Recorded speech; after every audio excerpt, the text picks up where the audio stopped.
Bismillahirrahmanirrahim. Assalamu alaikum. Welcome to Veo Solutions. Here I am with the 8th lecture of communication skills. ये topic है जी non verbal communication और इसके point सब points hierarchical form में मैं and पे explain कर दूंगी. पहले आपको क्लैरिफिकेशन दे लो इन सारे पॉइंट्स की. ठीक है जी, ये इंटरपर्सनल कम्युनिकेशन है, ये एमसीक्यू आ सकता है. ठीक है, और दूसरा ये है कि ये नॉन लिंग्विस्टिक मीन्स के साथ इसको रिप्रेजेंट किया जाता है. ये नॉन लिंग्विस्टिक मीन्स के साथ ही ट्रांसफर की जाती है. The non verbal message typically expresses the feelings more accurately than does the verbal element. और इसमें एक इंपॉर्टेंट लाइन ये है कि non verbal communication is everything except your words. अगर आप वर्बल कम्युनिकेशन भी कर रहे हैं तो भी आपको बहुत ज़्यादा ज़रूरत होती है कि आप नॉन वर्बल कम्युनिकेशन के जो पॉइंट्स हैं उसमें से आप उनको यूज़ करें, उनकी हेल्प लें. अदरवाइज वर्बल कम्युनिकेशन भी प्रॉपरली कम्युनिकेट नहीं होती है. अब non verbal element of the communication process is comprised of several factors including appearance, facial expressions, eye contrast, etc. I contract वगैरह, ये सारी चीज़ें वो हैं जो हम वन बाय वन यहाँ पे एक्सप्लेन करेंगे. अभी अपीयरेंस क्या है जी? Elements such as clothing, hair style, overall cleanliness, jewellery, जितने भी ये सारी चीज़ें होती हैं ये आपकी पर्सनैलिटी बना रही होती हैं. और एक्सप्रेशन जो है फर्स्ट टाइम किसी बंदे के ऊपर अगर पढ़ना है आपका, तो वो आपका स्टेटस और आपकी क्रेडिबिलिटी, ट्रस्ट वर्दीनेस, वो सारा कुछ आपके फर्स्ट लुक से ही लेगा. ठीक है, जो आपका फर्स्ट इंप्रेशन होगा वही आपका लास्ट इंप्रेशन होगा. और इसीलिए ड्रेसिंग वगैरह बड़ी मैटर करती है मीटिंग्स के अकॉर्डिंग या इवेंट्स के अकॉर्डिंग एक्चुअली.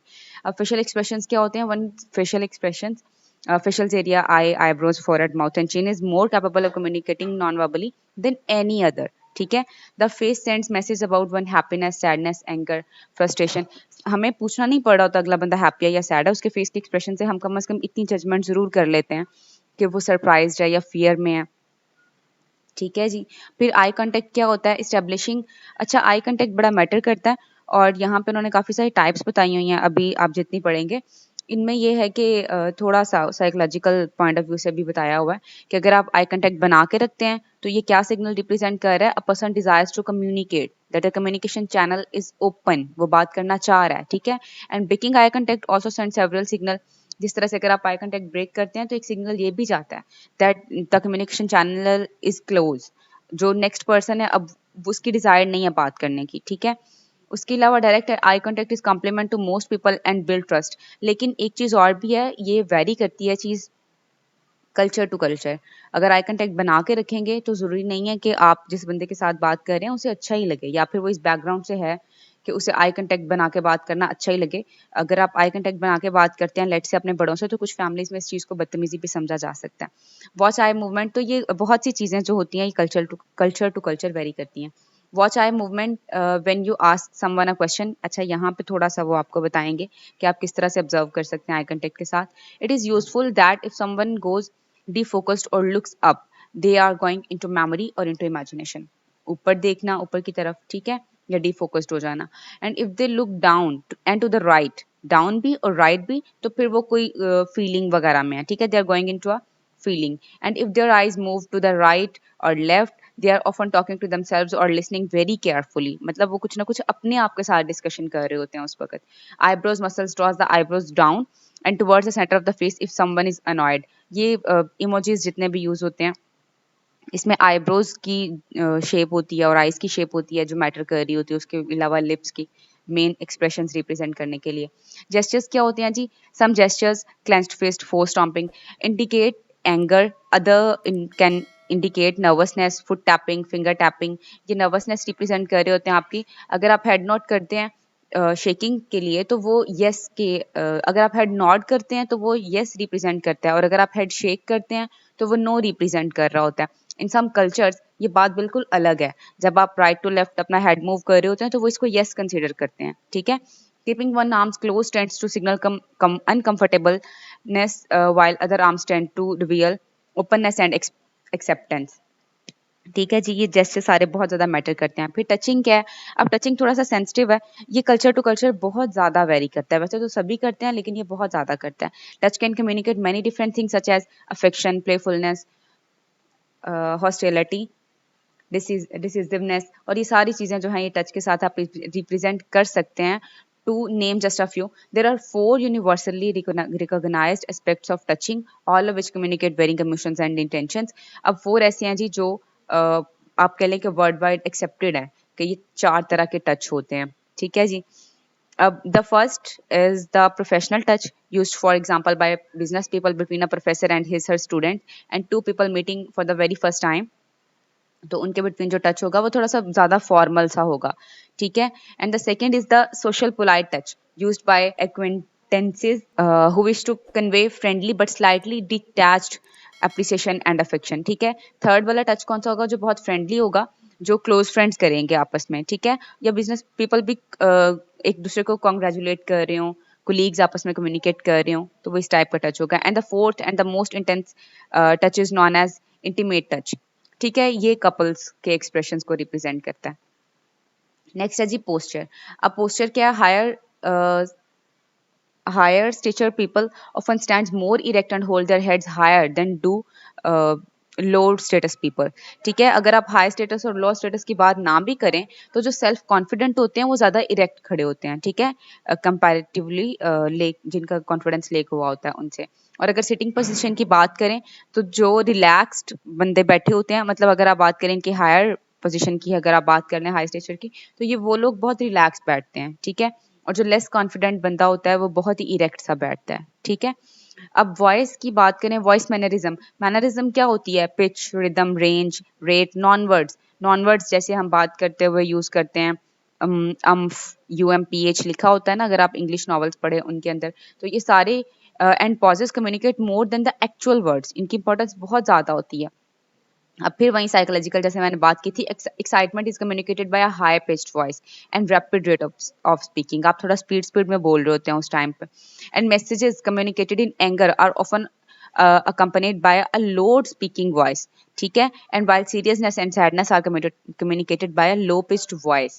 अब pauses may indicate uncertainty on the part of the sender. ये सारी चीजें जो हैं, ये आप ऐसा नहीं है कि अगर आपकी वॉइस हाई है तो फिर आप एंगर में ही हैं, ये भी हो सकता है वो एक्साइटमेंट में हो, तो ये डिपेंड करती है ओवरऑल सिचुएशन पे भी।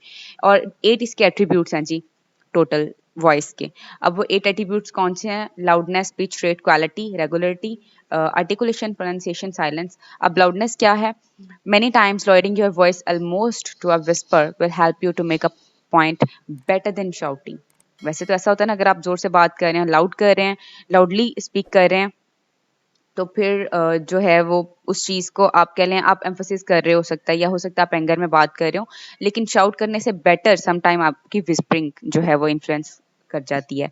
पिच क्या होती है? अब अगर आप एक ही टोन में बात कर रहे हैं, एक ही तरीके से बात कर रहे हैं, तो वो बॉर्डम की तरफ ले जाती है, ठीक है। तो आपको अपनी वॉइस की पिच कम ज़्यादा करके उसमें एक इंटेंसिटी भी ऑटोमेटिकली आती है वर्ड्स में, लेकिन इसके बावजूद अगर आप पिच को अप डाउन करेंगे तो उससे आपकी बात, मतलब आप ज़्यादा देर सुनने के काबिल होंगे।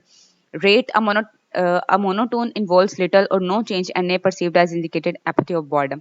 अगर आप रेट की बात करें तो आप कितने वर्ड्स जो है लेट से 1 मिनट के अंदर बोलते हैं, तो वो भी डिपेंड करता है। अगर आप बहुत स्पीड में बात कर जाएंगे, किसी को कुछ समझ ही नहीं आएगा, और अगर आप बहुत स्लो स्लो बोल रहे होंगे तो सुनने वाला इरिटेट भी हो सकता है। क्वालिटी क्या होती है जी? क्वालिटी वो करेक्टरिस्टिक है जिससे आपको भी पता चलता है कि ये वॉइस किस बंदे की है, अगर आप उसे पहले जानते हो तो। या फिर आप अगर आप जनरल बात करें तो क्वालिटी वो चीज़ है जो आपको बताती है कि ये किसी बच्चे की वॉइस है, ये किसी फीमेल की वॉइस है, ये किसी मेल की वॉइस है, ठीक है जी। फिर रेगुलरिटी रेगुलरिटी द रेगुलर और rhythmic voice will normally make you a sound more confident, ठीक है।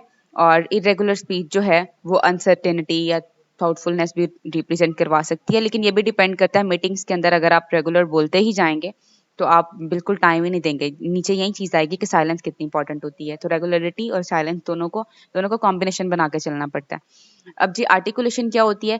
Speaking each word very clearly, ठीक है। अगर आप क्लियरली बोलेंगे तो ही आपको इजीली अंडरस्टैंड किया जाएगा, और अगर इजीली अंडरस्टैंड किया जाएगा तो ही आप अच्छे लिसनर हैं, सॉरी अच्छे कम्युनिकेटर हैं, अच्छे स्पीकर हैं, अदरवाइज तो नहीं है ना। अब प्रोनाउंसिएशन क्या है? अगर आप किसी बहुत बड़ी मीटिंग में कहीं पे स्टेज पे खड़े होकर किसी वर्ड को मिस प्रोनाउंस कर देते हैं तो जाहिर है कि वो इग्नोरेंस ही समझी जाएगी, ठीक है। Silence gives you an opportunity to listen. जब आप साइलेंट होंगे तो ही आप देख सकेंगे कि लोगों का रिएक्ट क्या है।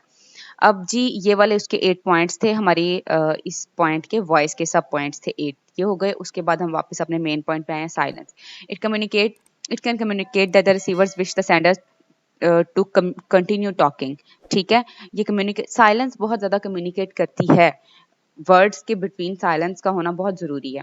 लेकिन एक स्पेसिफिक टाइम पे। अब टाइम क्या है जी, अगर टाइम की वैसे बात करें कम्युनिकेशन के अंदर तो टाइम की बड़ी इंपॉर्टेंस है, लेकिन कम्युनिकेशन के टाइम की भी बड़ी इंपॉर्टेंस है। जैसे कि अमेरिकन की अगर बात करें तो वो जिस टाइम पे अपॉइंटमेंट है उससे अगर 1 मिनट आप लेट होते हैं तो वो इस चीज़ को अच्छा नहीं समझते। और अगर हमारे कल्चर की बात की जाए, पाकिस्तानी कल्चर में बहुत सी जगहों पे ऐसा कल्चर अभी तक भी है कि अगर आप टाइम से लेट आते हैं तो उस चीज़ को ज़्यादा अच्छी चीज़ समझा जाता है। मतलब एक बंदे की पर्सनैलिटी है, अभी वो लेट आया है, सबने वेट किया उसका। अच्छा जी, स्पेस क्या होती है? People in different cultures require different amount of physical distance for communicating. Too little or too much space between people can have a negative effect. अगर आप किसी के सर पे खड़े होकर बात करेंगे, बिल्कुल उसका भी एक नेगेटिव इम्पैक्ट जा सकता है। और अगर आप उससे काफ़ी दूर बैठ के बात करेंगे तो उसका भी नेगेटिव इम्पैक्ट जा सकता है। सो आपने ये चीज़ जज कैसे करनी होती है? सबसे पहली बात तो ये कि आपने वहाँ के एनवायरनमेंट को देखना होता है, ठीक है? फिर आपने देखना होता है कि आप बात कर किससे रहे हैं। जो आपका इंटरनल एनवायरनमेंट है, आपने उस चीज़ को देखना होता है। उसके बाद आपने ये स्पेस डिसाइड करनी होती है। अगर 1.5 फीट से क्लोजर आप जो है वो कम्युनिकेट करते हैं तो उस चीज़ का एक नेगेटिव इम्पैक्ट जाता है। अगला बंदा नर्वस भी हो सकता है, ठीक है? अगर आप 1.5 फीट से ज़्यादा क्लोज आते हैं। अगर आप 1.5 से 4 फीट के बिटवीन बात कर रहे हैं तो ये इंटरपर्सनल कॉन्टेक्स्ट के लिए बेहतरीन होती है, ठीक है? सिर्फ इंटरपर्सनल के लिए। और अगर आप 4 फीट से 12 फीट के बिटवीन बात कर रहे हैं तो ये बिजनेस ट्रांजैक्शन के लिए, बिजनेस कंसल्टेशन के लिए ये बड़ी इंपॉर्टेंट होती है। मतलब उनके लिए ये बड़ी इफेक्टिव सी है, ठीक है? और अगर आप 4 फीट की बात कर रहे हैं तो ये टिपिकल कॉन्फ्रेंस टेबल जो है ऑलमोस्ट 4 फीट का ही होता है। और नेक्स्ट है जी, कम्युनिकेट ओनली ब्रीफली और formally at a distance beyond 12। अगर आप 12 फीट से ज़्यादा दूर हैं तो फिर जो है वो फॉर्मल कम्युनिकेशन ही होगी, ठीक है? और बहुत ही ब्रीफ होगी, मुख्तसर होगी, ताकि इतनी दूर से आप थोड़ी सी बात करें और अगला बंदा उसको प्रॉपर्ली ग्रैब कर ले। Thank you so much for listening. अल्लाह हाफ़िज़।